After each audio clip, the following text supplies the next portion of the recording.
हामी कमरेड सुरेश वाग्ले हाम्रो पार्टीको र जनयुद्धको क्रममा शहादत प्राप्त गर्ने सबभन्दा माथिल्लो तहको ओहदाको हिसाबले शहीद हुनुहुन्थ्यो। त्यो त एउटा तथ्य हो। त्यो भन्दा ठूलो कुरा चाहिँ उहाँ नेपाली कम्युनिस्ट आन्दोलनको नेपालको क्रान्तिकारी रूपान्तरणको आन्दोलनको एउटा राष्ट्रिय व्यक्तित्व हुनुहुन्थ्यो। म उहाँलाई त्यो रूपमा परिभाषित गर्नु अझ बढी सही हुने ठान्दछु। हामीलाई गर्व छ उहाँ माओवादी आन्दोलनको माओवादी पार्टीको पोलिट ब्युरो सदस्य हुनुहुन्थ्यो। त्यो हाम्रो लागि गर्वको कुरा पक्कै पनि हो। र उहाँले दुश्मनको अगाडि कुनै किसिमको गलत सम्झौता र आत्मसमर्पणको बाटो होइन, त्यसको प्रतिवाद गर्ने र एउटा वीरताको र बलिदानको एउटा ऐतिहासिक कीर्तिमान कायम गर्नुभयो। त्यो हामी सबैको निम्ति खुशी र गौरवकै कुरा हो। त्यस अर्थमा तर मैले कमरेड सुरेश वाग्लेलाई एउटा राष्ट्रिय व्यक्तित्वको रूपमा किन म यहाँ कमरेडहरूको अगाडि आज उहाँलाई स्मरण गर्दै गर्दा भन्न चाहन्छु भने उहाँको शहादतले खाली माओवादी पार्टी त्यसका नेता कार्यकर्तालाई मात्रै तरंगित गरेको थिएन।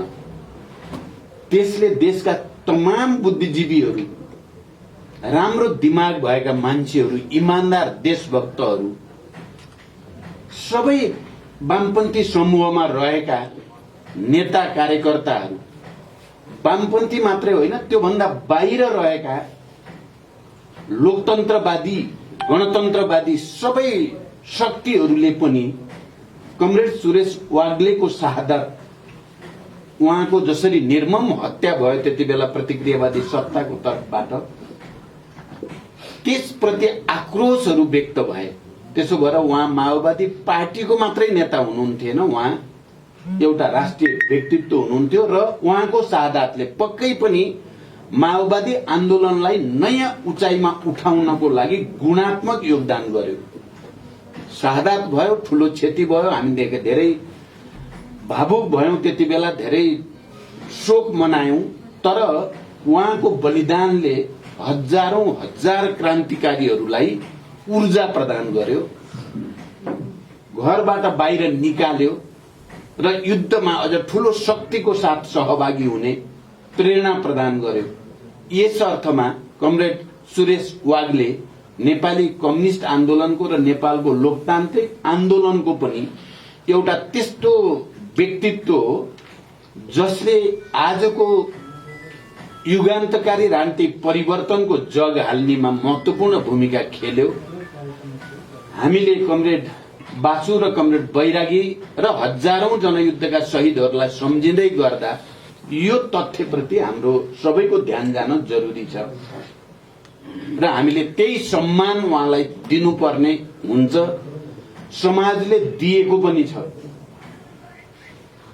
र हामीले गणतन्त्र घोषणा भइसकेपछिको सरकारको तर्फबाट कमरेड सुरेश वाग्ले र ती शहीदहरूप्रति जो सम्मान प्रकट गर्ने राज्यबाट पनि निर्णय गरियो र केही प्रतिष्ठानका तर्फबाट कामहरू गरिएको छ र अगाडि बढाउने जमर्को गरिएको छ, त्यही ऐतिहासिक पृष्ठभूमिमा गरिएको छ। अघि यहाँ भनिए जस्तै कमरेड सुरेश वाग्ले बडो सरल, बडो इमानदार, सिद्धान्तनिष्ठ, लक्ष्यप्रति समर्पित, कुनै छलछाम जालझेल केही नभएको एउटा त्यस्तो व्यक्तित्व थियो सुरेश वाग्लेको। पार्टीमा त्यति बेला बहसहरू त हुन्थे, पार्टी भनेकै बहस हुने संस्था हो। छलफल, बहस, एकता, संघर्ष, रूपान्तरण निरन्तर चलिराख्छ जबसम्म पार्टी रहिराख्छ। त्यति बेला पनि पार्टीभित्र बहसहरू त थिए विभिन्न प्रवृत्तिको बीचमा। तर कमरेड सुरेश वाग्ले बोल्न थालेपछि, म त्यति बेला महामन्त्री थिएँ, त्यहाँ पार्टीमा कमरेड किरण, बाबुराम भट्टराई लगायतका वरिष्ठ नेताहरू त्यति बेलाका हुनुहुन्थ्यो। तर कमरेड बासुले बोलेपछि हाम्रो अरू वरिष्ठ नेताहरूमा विवाद हुँदै गर्दा, बहस हुँदै गर्दा बासुले जब विषय राख्न थाल्नुहुन्थ्यो सुरेश वाग्लेले, वातावरण बडो स्तब्ध जस्तो हुन्थ्यो। पिन ड्रप साइलेन्ट भन्छ नि, त्यस्तै कोही कतै हलचल गर्न सक्ने कसैको त्यहाँ स्थिति हुँदैन थियो। हुनलाई उहाँ अरूभन्दा सिनियर होइन, जुनियर नै ओहदामा हुनुहुन्थ्यो, तर उहाँको व्यक्तित्व यस्तो थियो कि सिनियरहरू पनि उहाँको अगाडि झुक्नै पर्ने। उहाँको इमानदारीको तागत, उहाँको सिद्धान्त निष्ठाको तागत, उहाँको समर्पणको तागतको अगाडि धेरै पढ्यौं भन्ने डाक्टर, वैद्य फिका पर्थे। महामन्त्री उहाँको अगाडि चाहिँ फिका पर्ने हुन्थ्यो। त्यस्तो व्यक्तित्व हो कमरेड सुरेश वाग्ले।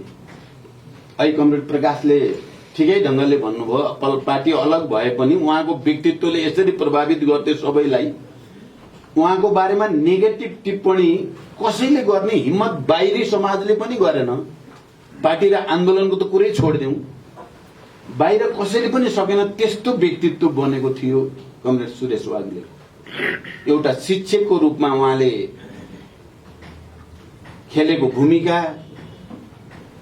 एउटा विद्यार्थीको रूपमा उहाँले खेलेको भूमिका, जस्तो गण्डकी विद्यार्थी परिषददेखि उहाँले बनाएको एउटा पहिचान भनौं, एउटा छवि त्यस्तो थियो कि जो कोही उहाँको अगाडि झुक्नै पर्ने। उहाँले नचाहिँदो कुरा गर्नुहुन्थेन, त्यसो भएपछि त उहाँले भनेको मान्नै पर्ने। अब त्यस्तो व्यक्तित्व थोरै हुँदा रहेछन्, तर त्यस्ता व्यक्तित्वहरूको भूमिका चाहिँ ठूलो हुँदो रहेछ। मैले भन्ने गरेको छु, केही दिनपछि सायद यही हलमा हामी अर्को पनि श्रद्धाञ्जली समारोह गर्छौं कमरेड पोस्ट बहादुर बोगटीको। पोस्ट बहादुर बोगटी पनि करिब करिब त्यस्तै व्यक्तित्व। उहाँहरू दुईजना बोलेपछि चाहिँ हामी सबै नतमस्तक हुनुपर्ने बनाउनुहुन्थ्यो उहाँहरू।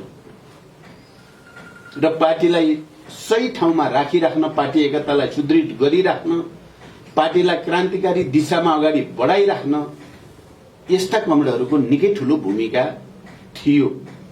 आज म कमरेड सुरेश वाग्ले र कमरेड भीमसेन पोखरेलको बारेमा कुरा गर्दै गर्दा र त्यो हजारौं शहीदहरू जसले हाँसी हाँसी बलिवेदीमा आफूलाई चढाए, ती सबै साथीहरूलाई सम्झिँदै गर्दा म यो कुरा विशेष रूपले राख्न चाहन्छु। अहिले पार्टी हाम्रो शान्ति प्रक्रियामा आएपछि शान्तिपूर्ण र प्रतिस्पर्धाको बाटोबाट समाजवादतिर अगाडि बढ्ने भन्ने रणनीति अन्तर्गत, समाजवादी क्रान्तिको रणनीति अन्तर्गत अगाडि बढ्ने औपचारिक निर्णय चाहिँ हामीले गरेका छौं।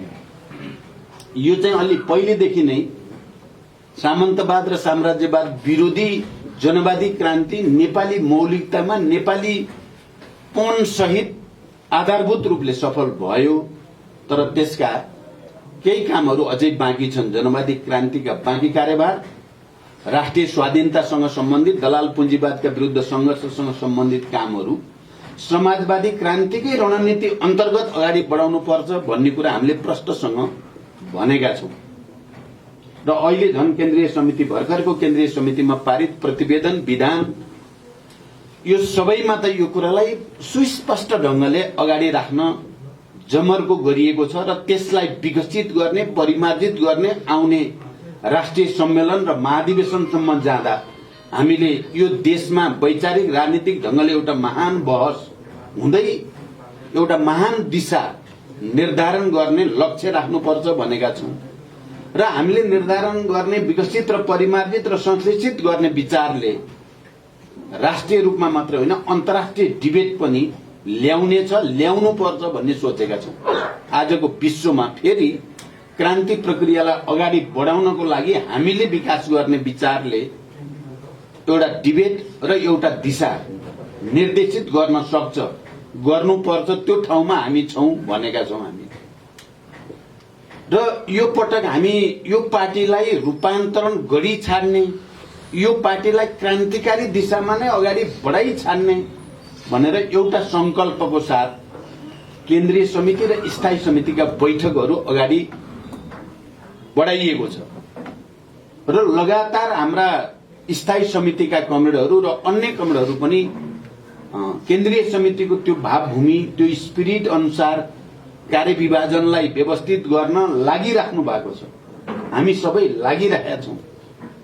तलसम्म एउटा योजनाबद्ध ढंगले पार्टी पुनर्निर्माण गर्ने ओडादेखि स्थानीय तह हुँदै प्रदेश र राष्ट्रिय सम्मेलनसम्म जाँदा पार्टी संगठन पनि सबै देशैभरि व्यवस्थित होस् सापेक्षिक रूपमा र हाम्रा जनसंगठनहरू पनि व्यवस्थित हुन् र अनि आउने दिनमा हामीले सडक संघर्ष गर्नु पर्दा पनि निर्वाचनको संघर्ष गर्नु पर्दा पनि आफ्नो यन्त्रलाई तम तयार राख्न सकियोस्, हामीले त्यसो गर्न सक्नुपर्छ भनेर हामीले भनेका छौं।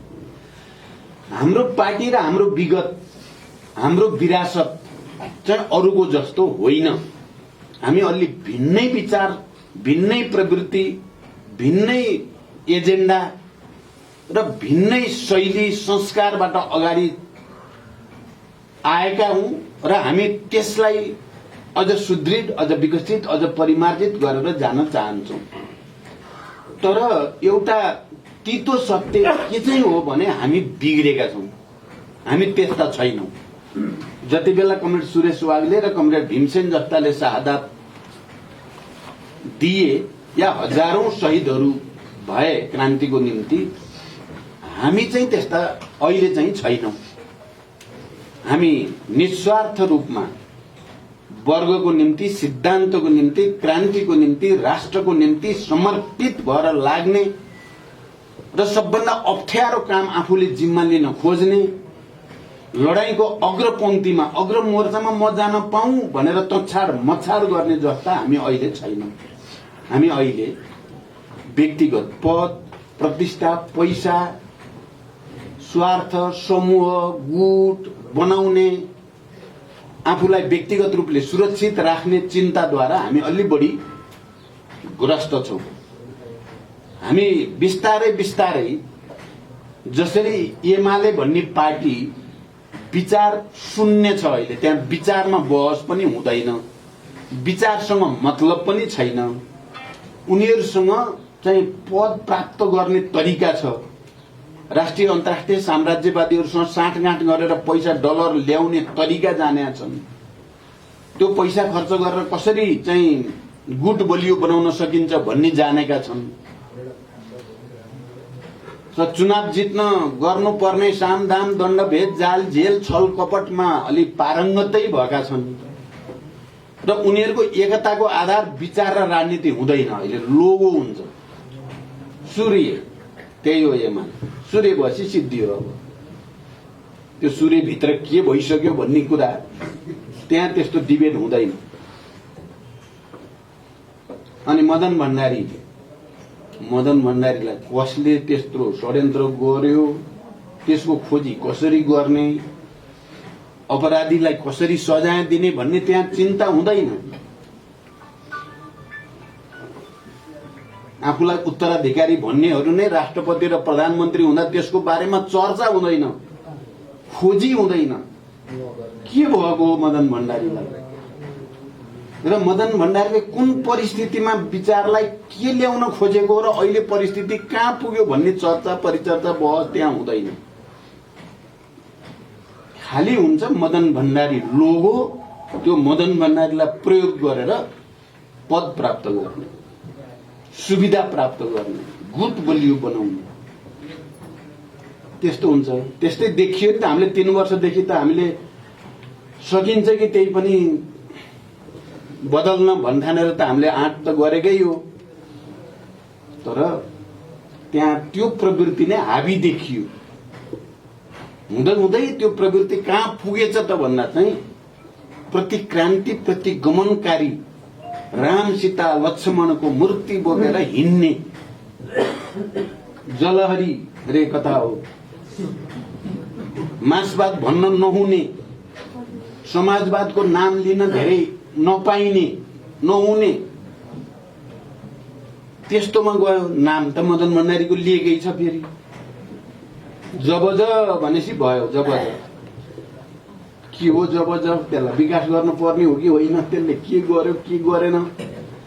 सबभन्दा ठुलो कुरो त मदन भण्डारीको बारेमा खोजी नीति गर्न मदन भण्डारीका उत्तराधिकारीहरूको दिमागबाट चाहिँ डिलिट हुनु नै चाहिँ दुर्भाग्यपूर्ण छ नि त। एमालेको त पतनको त त्यो भन्दा राम्रो प्रमाण त अरू केही हुँदैन। मैले यतापट्टि भन्दै गर्दा म कमरेडहरूको सबैको ध्यान के भन्न खोजे भने हामी पनि त्यस्तै हुन्छौँ कि डर लाएर भने हामी पनि माओवादी जनयुद्ध माओवादी भन्ने प्रचण्ड भन्ने हुने चाहिँ गर्ने चाहिँ त्यस्तै।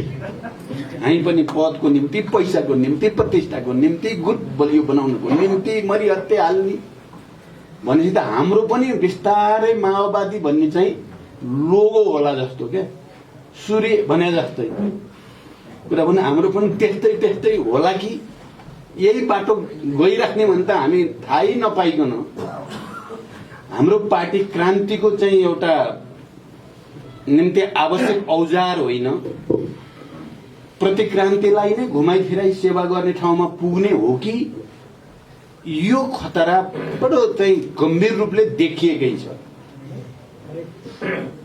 त्यसो भएको हुनाले हामीले चाहिँ आजभोलि सोच्न खोजेको, तपाईहरु पनि सोच्नु होला, सबै कमरेडहरूले सोच्नै पर्छ।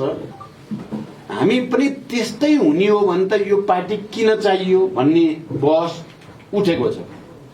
यो पार्टीको औचित्य, हामी त हिजो त्यत्र शहीदहरू, त्यत्रो बलिदान, त्यत्रो त्याग, समाज रूपान्तरण, क्रान्तिको निम्ति सम्पूर्ण चाहिँ समर्पण गरेर हिँड्ने पार्टी आज एमाले जस्तै हुने हो भने त यो पार्टीको आवश्यकता र औचित्य नै के रहेर?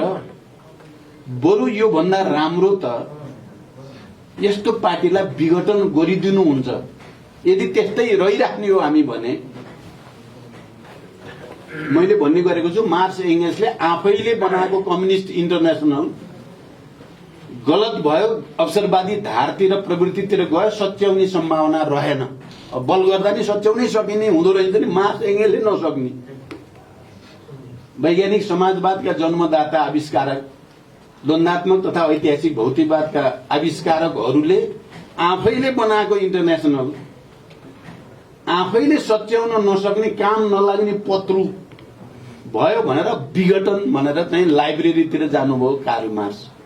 त्यतापट्टिबाट बरु अध्ययन अनुसन्धान गरेर पुँजीलाई चाहिँ पूर्णता दिएर चाहिँ मानव जाति वर्गको निम्ति हामी सेवा गर्न सकिन्छ भन्नु चाहिँ सही रहेछ क्या। तपाईँ हामी सोचौँ त एकचोटि, हामी आफै अब यस्तै हुँदै जाने पद, पैसा, प्रतिष्ठा, गुट, अराजकतालाई नै प्रश्रय दिने र एमाले जस्तै हुने हो भने चाहिँ हामी मार्क्सका चेला हौं या मार्क्सवादका हामी अनुयायी हौं भने त यसलाई विघटन गरिदिनु बरु इमानदारी हुने भयो क्या।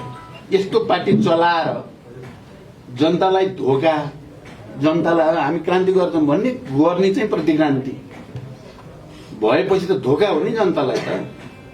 त्यो धोका नदिने हुनको लागि चाहिँ बरु विघटन गर्ने भन्ने छलफल चल्न खोज्छ आजको।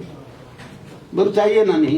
अब जसलाई अब त्यस्तै गर्नु छ एमालेमै गएर गरे भयो नि त, गुट बनाउने, पैसा कमाउने, पद प्राप्तको लागि तचाड र मचाड गर्ने जानुभयो नि त हाम्रा केही साथीहरू। त्यसै गर्न मन लाग्यो त सबै गए भयो नि त, हामी पनि एमालेमै जाने, एमाले जस्तै हुने, गुट बनाउने, पैसा कमाउने, पद प्राप्त गर्ने, दलालहरूसँग साँठगाँठ सम्पर्क गर्ने, बढीभन्दा बढी तिनीहरूसँग चाहिँ तिनीहरूको स्वार्थ पूरा गरिदिने भने त एमाले हुनु नै राम्रो नि। एमाले हुँदा त्यहाँ चाहिँ सबै खालको मिल्या छ, तिनीहरूको नेटवर्क छ, सेट छ। हाम्रो त सेट पनि छैन, हामी त त्यो पनि नजान्ने भइयो क्या। त्यसमा हामी पछि पर्ने भइयो, हामी सक्दैनौँ उनीहरूसँग कम्पिट गर्न। एमाले र कांग्रेससँग त्यही बाटोमा, त्यही लाइनमा, त्यही चरित्र, त्यही विशेषतामा हामी कम्पिट गर्नु, हामी चाहिँ साना पर्छौं, धेरै कमजोर पर्छौं। हामीले सक्ने भनेको क्रान्ति गर्न हो, परिवर्तन, रूपान्तरण, नयाँ समाज निर्माण गर्न सक्ने हो। हाम्रो विशेषता त त्यो चाहिँ हो। त्यो गर्न नसक्ने हो भने यसको औचित्य नै के रहन्छ भन्ने प्रश्न कमरेडहरु विचार गर्नुलाई यो म नकारात्मक ढंगले भनेको चाहिँ होइन। हाम्रो रूपान्तरण अब सामान्य बलले नहुने भयो, बल अलि धेरै गर्न पर्यो, मेहनत धेरै गर्न पर्यो भन्न खोजेको सार कुरा चाहिँ।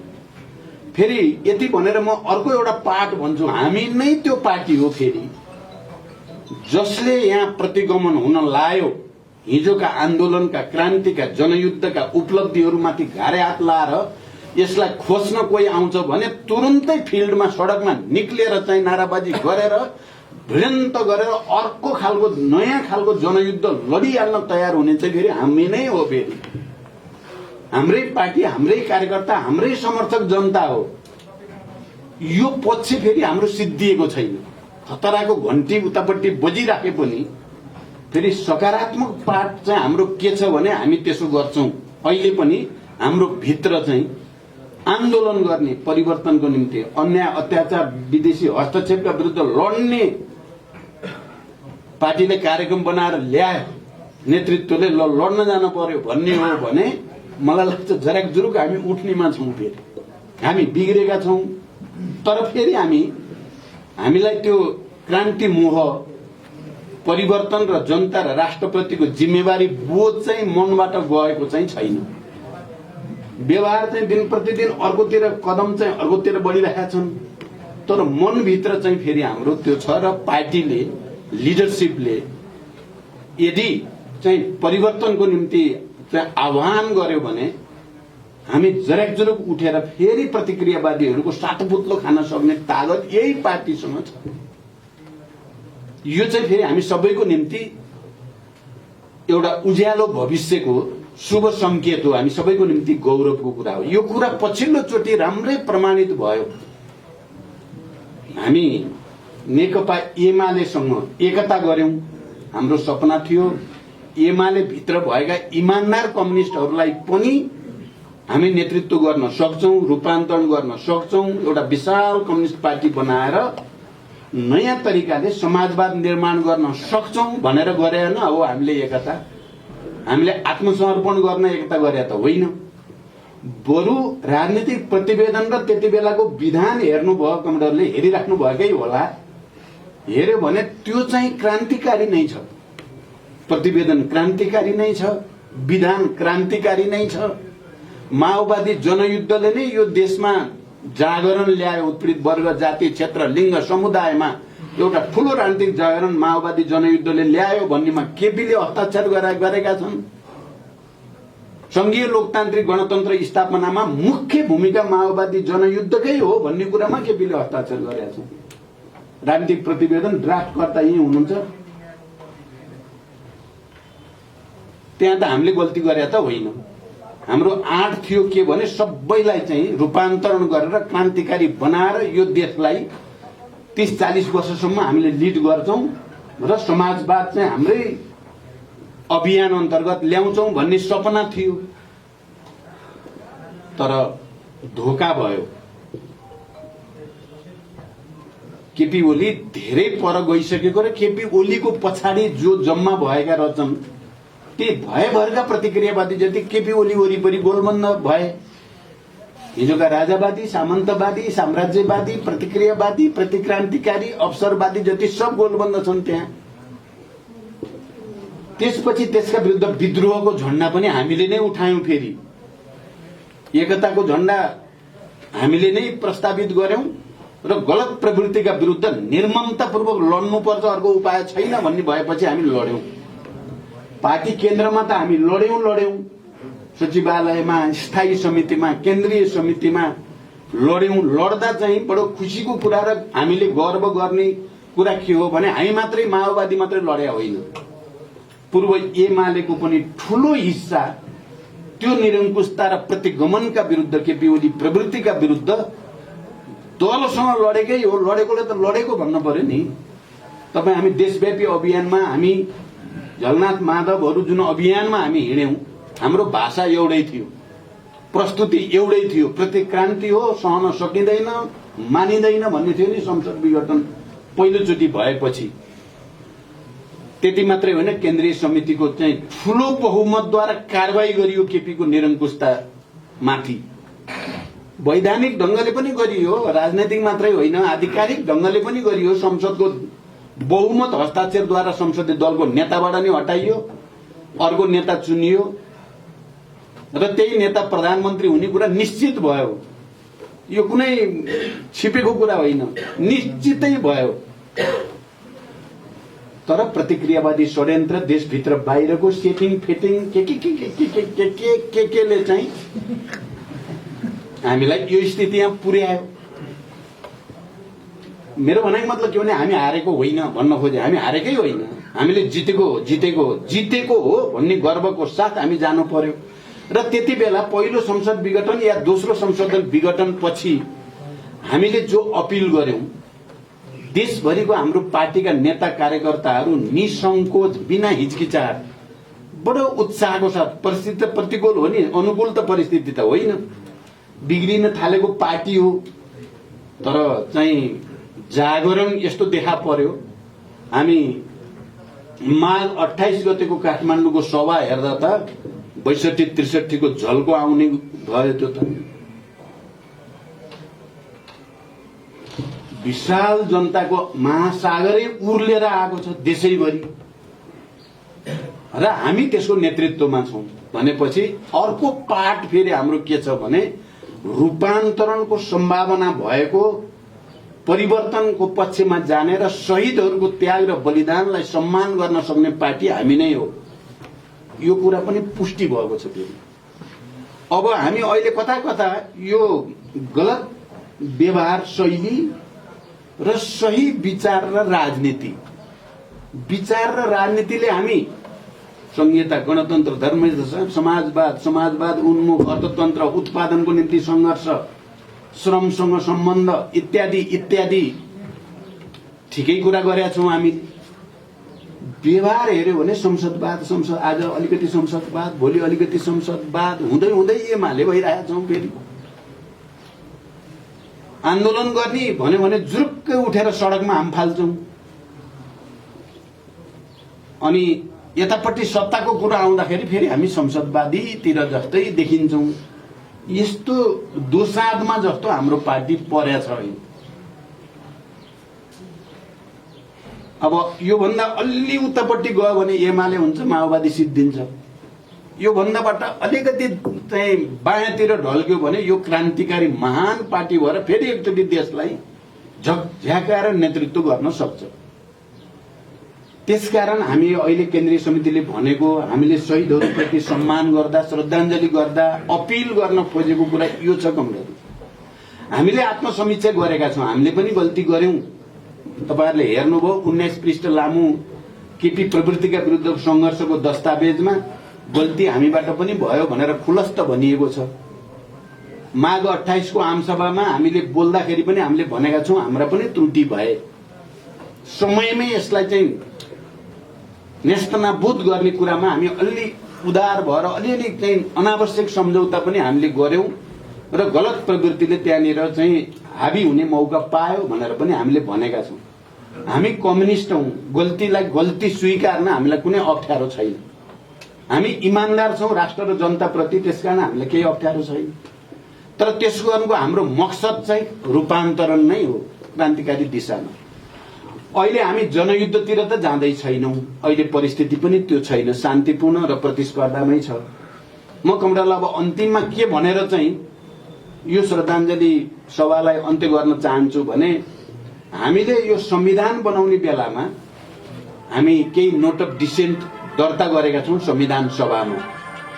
हामीले यो देशका उत्पीडित वर्ग, जाति, क्षेत्र, लिङ्ग, समुदाय को पहिचान र अधिकार जति यो संविधानमा हुनुपर्ने हो त्यति छैन।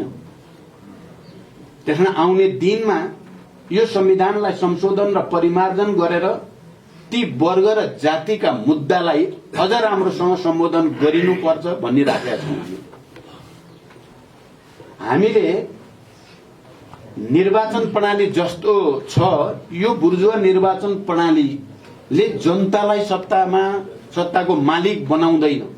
यहाँ पुँजीपति र दलालहरू नै आइपुग्ने स्थिति बन्छ। त्यसैले निर्वाचन प्रणाली पनि पूर्ण समानुपातिक निर्वाचन प्रणालीले मात्रै नेपाललाई एकताबद्ध पनि गर्न सक्छ र सबै जात जाति वर्ग समुदाय सबैलाई राज्य सत्ताको मालिक पनि बनाउन सक्छ भन्ने कुरा पनि हामीले भनेका छौं। हामीले शासकीय स्वरूपमा पनि आम जनताले चुनेको मान्छे कार्यकारी प्रमुख हुने सिस्टमले मात्रै हामीलाई बिस्तारै बिस्तारै यो देशलाई एकताबद्ध गर्ने र समाजवादतिर लान सक्छ। अहिलेको यो चाहिँ शासकीय स्वरूपले चाहिँ राजा महाराजा जस्तै राष्ट्रपति बनाउने खतरा छ। त्यही स्पिरिटमा हो हामीले भन्न खोजेको, हामीले भनेका छौं। अब सायद केही समयपछि यो बस चलाउँदै लगेर हामी सडकमा जानुपर्ने हुन सक्छ। हामी चाहिँ एमाले नहुने हो भने, हामी कांग्रेस जस्तो पार्टी नहुने हो र हामी राष्ट्र र जनताप्रति इमानदार क्रान्तिकारी प्रगतिशील पार्टी नै भइराख्ने हो भने हामीले यी मुद्दा लिएर शान्तिपूर्ण रूपले जनतामा जानुपर्ने, सडकमा निक्लिनु पर्ने हुन सक्छ। दिन छिटै आउन सक्छ। हामीले संविधानमा समाजवाद उन्मुख भनेका छौं। समाजवादतिर जाने भन्ने बाटो चाहिँ संसदवादको हिँडेर समाजवाद पुगिँदैन। एकदम दोटुक सीधा, एकदम सरल भाषामा उद्देश्य चाहिँ पूर्व जानी राख्ने, हिँड्ने चाहिँ पश्चिम। अनि कसरी पूर्व पुगिन्छ? अब हाम्रो काशी जानु कुतीको बाटो भने जस्तो गरेर त हामी गन्तव्यमा त पुगिँदैन। त्यसकारण जरुरी पर्यो भने हामी पहिला त पार्टीसँग छलफलै गर्छौं। पार्टीहरूसँग, कांग्रेससँग, एमालेसँग, अरू पार्टीहरूसँग पनि संविधान संशोधन त हामीले पहिला पनि दुईचोटि त हामी दोस्रो चोटि प्रधानमन्त्री हामीले पाउँदाखेरि हामीले दुईचोटि संशोधन प्रस्ताव त दर्ता गरेकै छौं। हामीले मधेसी, आदिवासी जनजाति, दलित, महिला, मुस्लिम यिनीहरूका हक अधिकारहरू चाहिँ अझ पहिचानहरू चाहिँ स्थापित हुन पर्यो भनेर गरे हो हामीले। त्यति बेला संशोधन केही त हुन्थ्यो, पुरै त हुँदैन थियो। हामीले भने जस्तो त हुँदैन थियो, केही हुन्थ्यो। केही पनि हुन नदिने केपी ओली नेतृत्वको पार्टी नै हो, त्यति पनि हुन दिएन। तर अब हामी फेरि एकचोटि छलफल गर्ने, भएन भने जनतामा बहस लिएर जाने। कस्तो समाज हामीलाई चाहिएको, कस्तो निर्वाचन प्रणाली। अब एउटै चाहिँ लोकल गाउँपालिकाको चुनावमा करोड खर्च गर्न 2 करोड 3 करोड गर्ने भए पुँजीपतिहरूले, अनि हाम्रो कार्यकर्ता के गरी चुनाव लड्ने के? गाउँपालिकाको, वडाको चुनाव लड्न नि गाह्रो हुने स्थिति आउँदैछ। प्रदेशको चुनावमा 2-4 करोड नभई नहुने जस्तो, संघको चुनावमा 10-15 करोड कति चाहिने? कसरी लड्ने त्यो चुनाव? अनि गरिबले, श्रमजीवीले लड्ने हुन्छ त? हामी कम्युनिस्ट पार्टीका नेता कार्यकर्ता लड्यौं भने पनि जित्ने स्थिति बनाउनलाई दलाल पुँजीपतिसँग गलत सम्झौता गर्नुपर्ने, नोकरशाहरुसँग गर्नुपर्ने भएपछि त यो निर्वाचन प्रणालीले त हामीलाई ठिक ठाउँमा लाँदैन भनेर जनतामा बहस लैजाने। अब त्यति गर्दा पनि भएन भने आन्दोलनमा जाने, भिड्ने, शान्तिपूर्ण आन्दोलनको आँधी बेरी हुरी चाहिँ चलाउन पर्ने पनि हुन सक्छ। अनि मात्रै चाहिँ हुन्छ। हामीले जनयुद्धको बेलामा हामी बासुजी हामीहरू चाहिँ सधैँ भन्ने गर्थ्यौं के यो युद्ध भनेको, क्रान्तिकारी युद्ध भनेको के हो रे भने खाली प्रतिक्रान्तिकारी, सामन्तवादी, साम्राज्यवादी या प्रतिक्रियावादीलाई परास्त गर्ने आन्दोलन मात्रै होइन। यो हामी स्वयं क्रान्तिकारी भित्र भएको फोहोर मैला सफा गर्ने अभियान पनि हो क्या युद्ध, आन्दोलन, क्रान्ति। त्यसले फोहोर मैला पनि सफा हुन्छ, उता दुश्मन पनि हार्छ। हामीलाई अब एउटा नयाँ आन्दोलन र विद्रोह चाहिएको छ, जुन विद्रोहले हाम्रो यो विचार थुप्रिएको फोहोर पनि हाम्रो पनि साफ होस्, फटाहरूलाई चाहिँ परास्त पनि गर्न सकियोस्। यसरी पनि सोच्नु पर्छ भन्ने। यदि हामी शहीदहरूप्रति सच्चा श्रद्धाञ्जली र इमानदार हुने हो भने, यहाँ अघि पनि आयो, मेरो पनि भनाइ त्यही नै हो, पहिला हामी आफैलाई हेरौं, आफूलाई बदल्न हामी तयार हो कि होइन। अरूलाई बदल्ने कुरा हामीले बढी गरेका छौं आजभोलि। हामीले अरूलाई यो त्यसले ठिक गरेको छैन भन्न चाहिँ हामी धेरै सिपालु भएका छौं। मैले ठिक गरेका छैन भन्नेतिर हाम्रो त्यति चिन्ता छैन के। मैले त ठिकै गरिरहेको छु, म त ठिकै ठाउँमा छु, अर्कोले गरिरहेको छैन भनेका छौं। गल्ती त्यही भएको छ। हुनुपर्ने के भने मैले नै गल्ती गरिरहेको, पहिला म सच्चिनु पर्छ, अनि अरूलाई सच्चिन सहयोग गर्ने हो पार्टीभित्रका साथीहरूलाई त दुश्मनलाई जस्तो त गर्न भएन। यसो गर्ने आवश्यकता छ कमरेडहरू। त्यसकारण आज सुरेश वाग्ले प्रति हामीले श्रद्धाञ्जली अर्पण गर्दै गर्दा जनयुद्धका ती तमाम शहीदहरू प्रति गर्दै गर्दा यतातिरबाट सोच्नुपर्ने आवश्यकता छ। एउटा नयाँ आन्दोलन अब देशमा चाहिने देखिँदैछ। यहाँ कतिपय कुराहरू अहिले पनि आइरहेका छन्, विदेशले यो गर्ने रे ऊ गराउन खोजेछ रे भन्ने छन्। तपाईहरुले देखिराख्नु यो गठबन्धन तोड्ने षड्यन्त्र पनि भइरहेछ। देशभित्रबाट देश बाहिरबाट यो प्रतिगमनलाई परास्त गर्न बनेको गठबन्धन। हामीले यो गठबन्धनलाई भनेको के छ भने संविधानको रक्षा, लोकतन्त्रको रक्षा, गणतन्त्रको रक्षा र राष्ट्रको रक्षाको निम्तिको गठबन्धन भनेको छौं, भनेका छौं। यसलाई विभाजन के गरी गर्ने, यसलाई एमसीसी प्रयोग गरेर यसलाई फुटाउन सकिन्छ कि एमसीसी भनेर ल्याइदिएपछि चाहिँ भनेर एक थरी लागिराखेका छौं। हामी चाहिँ यथास्थितिमा एमसीसी हुन सक्दैन भनिराखेका छौं। हामी सकेसम्म गठबन्धनलाई बचाएर यसको पनि समाधान सकारात्मक ढंगले होस्, देशलाई क्षति नहुने ढंगले भन्ने चाहेका छौं। तर अर्को वर्ग चुप लाएर बसेका छैन। अर्को वर्ग पनि पुरै ताकतका साथ यो गठबन्धन के गरी तोड्ने, प्रतिक्रान्तिलाई के गरी निरन्तर अगाडि बढाउने, माओवादीहरूलाई के गरी घेरा हालेर सिद्ध्याउने। किनभने अहिले हामी चाहिँले त त्यति धेरै सोध्दैनौं, अर्कोको लागि त हामी अहिले पनि उस्तै छौं। मैले भने हिजो जनयुद्धको बेलामा घेरा हाल्ने र सखाप पार्ने रणनीति थियो विरोधीको सरकारको। त्यति बेला हाम्रो घेरा तोड्ने र प्रतिरोध गर्ने हाम्रो रणनीति थियो। अहिले पनि यो संसद विघटन दुईचोटि भयो, उनीहरूले हामीलाई घेरा हालेर माओवादी सिद्ध्याउनेतिर लागे हो, माओवादी एजेन्डा सिद्ध्याउन लागे हो। हामीले पनि चाहिँ घेरा तोड्ने र चाहिँ फेरि प्रतिरोध गर्ने नीति हामीले पनि त्यही लिए हो। हिजो बन्दुक लिएर गरिन्थ्यो, अहिले हात लिएर गरिएछ, मुख लिएर गरिएछ, संगठन लिएर गरिएछ, जनता लिएर गरिएछ। कुरा त्यही हो कमरेडहरू। त्यसकारण यसमा सबैले सोचौं। अब आजै निर्णय गर्न भनेर मैले यति कुरा त भनेको होइन। सबैले गम्भीर रूपले सोचौं। हामी त्यो जातका होइनौं, हामी अर्कै जातका मान्छे हौं। हामीले आफ्नो जात त्याग नगरौं। धन्यवाद।